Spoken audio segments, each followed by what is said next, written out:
आसीची यह पृथ्वी सारा प्रशंसा पाउची।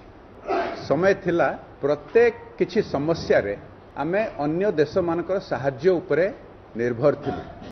आज आमे सही स्थिति रे पहुंचीचु जे पृथ्वी सारा जो कौनसी समस्या हो, कोरोना भली महामारी हो किंबा ता परे अर्थनैतिक समस्या हो, पृथ्वी सारा अन्य देश माने भारतर साहाय्य लोड़ुचंती एवं नरेंद्र मोदी जी को नेतृत्व खोजुचंती। विभिन्न जगार युद्ध अंचल लोकों को उद्धार करने काम हो किंबा अन्य देश मान को साहाय्य पहुंचेबा काम हो, मोदी जी नेतृत्व में भारत आगधारा पहुंची सारी एवं पंचम स्तर में पहुंचाई देइचंती मोदी जी भारत को अर्थनैतिक व्यवस्था रे।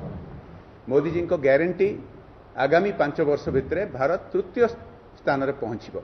यही जो अर्थनैतिक प्रगतिर प्रभाव भारत में देखा मिली।